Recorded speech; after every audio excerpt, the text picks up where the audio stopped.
मनुष्य अपने जीवन में चाहे जैसे भी कार्य करे, लेकिन ईश्वर का न्याय उसे उसके कर्मों के अनुसार ही मिलता है। इसी विषय पर आधारित है आज की कहानी, ईश्वर का न्याय। एक रोज रास्ते में एक महात्मा अपने शिष्य के साथ भ्रमण पर निकले। गुरुजी को ज्यादा इधर उधर की बातें करना पसंद नहीं था। कम बोलना और शांतिपूर्वक अपना कर्म करना ही गुरु को प्रिय था। परंतु शिष्य बहुत चपल था। उसे हमेशा इधर उधर की बातें ही सूझती। उसे दूसरों की बातों में बड़ा ही आनंद आता था। चलते हुए जब वो तालाब से होकर गुजर रहे थे तो उन्होंने देखा कि एक मछुआरा नदी में जाल डाले हुए है। शिष्य ये सब देखकर खड़ा हो गया और मछुआरे को अहिंसा परमो धर्म का उपदेश देने लगा। लेकिन मछुआरा कहाँ समझने वाला था। पहले उसने टाल मटोल करनी चाहिए और बात जब बहुत बढ़ गई तो शिष्य और मछुआरे के बीच झगड़ा शुरू हो गया। ये झगड़ा देखकर गुरुजी, जो उनसे बहुत आगे बढ़ गए थे, लौटे और शिष्य को अपने साथ चलने को कहा एवं शिष्य को पकड़कर ले चले। गुरुजी ने अपने शिष्य से कहा, बेटा, हम जैसे साधुओं का काम सिर्फ समझाना है, लेकिन ईश्वर ने हमें दंड देने के लिए धरती पर नहीं भेजा है। तब शिष्य ने पूछा, महाराज को ना तो बहुत से दंडों के बारे में पता है और ना ही हमारे राज्य के राजा बहुतों को दंड देते हैं, तो आखिर इसको दंड कौन देगा?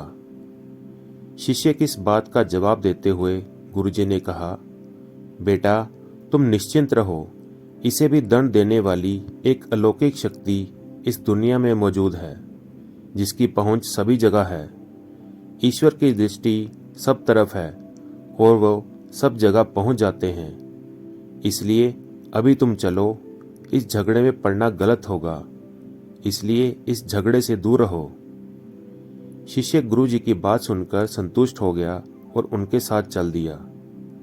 इस बात को ठीक 2 वर्ष ही बीते थे कि एक दिन गुरुजी और शिष्य दोनों उसी तालाब से होकर गुजरे। शिष्य भी अब 2 साल पहले की वे मछुआरे वाली घटना भूल चुका था। उन्होंने उसी तालाब के पास देखा कि एक चुटियल सा सांप बहुत कष्ट में था। उसे हजारों चींटियां नोच नोच कर खा रही थी। शिष्य ने यह दृश्य देखा और उससे रहा नहीं गया। दया से उसका हृदय पिघल गया था। वह सर्प को चींटियों से बचाने के लिए जाने ही वाला था कि गुरुजी ने उसके हाथ पकड़ लिए और उसे जाने से मना करते हुए कहा, बेटा, इसे अपने कर्मों का फल भोगने दो। यदि अभी तुमने इसे रोकना चाहा तो इस बेचारे को फिर से दूसरे जन्म में ये दुख भोगने होंगे, क्योंकि कर्म का फल अवश्य ही भोगना पड़ता है। शिष्य ने गुरुजी से पूछा, गुरुजी, इसने कौन सा कर्म किया है जो इस दुर्दशा में ये फंसा है? तब गुरु महाराज बोले, ये वही मछुआरा है जिसे तुम पिछले वर्ष इसी स्थान पर मछली न मारने का उपदेश दे रहे थे और वे तुम्हारे साथ लड़ने के लिए आग बबूला हुआ जा रहा था। वे मछलियां ही चींटी हैं जो इसे नोच नोच कर खा रही हैं। ये सुनते ही बड़े आश्चर्य से शिष्य ने कहा, गुरुजी, ये तो बड़ा ही विचित्र न्याय है। गुरुजी ने कहा, बेटा, इसी लोक में स्वर्ग नरक के सारे दृश्य मौजूद हैं। हर क्षण तुम्हें ईश्वर के न्याय के नमूने देखने को मिल सकते हैं। चाहे तुम्हारे कर्म शुभ हो या अशुभ, उसका फल तुम्हें भोगना ही पड़ता है। इसलिए ही वेद में भगवान ने उपदेश देते हुए कहा है, अपने किए हुए कर्म को हमेशा याद रखो, यह विचारते रहो कि तुमने क्या किया है, क्योंकि ये सच है कि तुमको वहां भोगना पड़ेगा।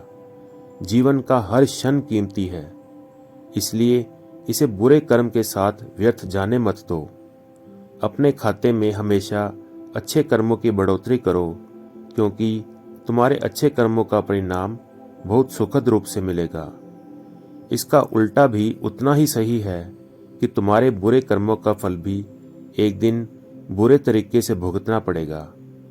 इसलिए कर्मों पर ध्यान दो, क्योंकि वो ईश्वर हमेशा न्याय ही करता है। शिष्य गुरु जी की बात स्पष्ट रूप से समझ चुका था।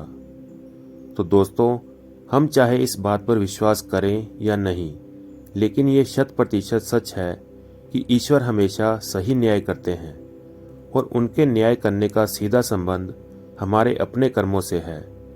यदि हमने अपने जीवन में बहुत अच्छे कर्म किए हैं या अच्छे कर्म कर रहे हैं, तो उसी के अनुरूप ईश्वर हमारे साथ न्याय करेंगे।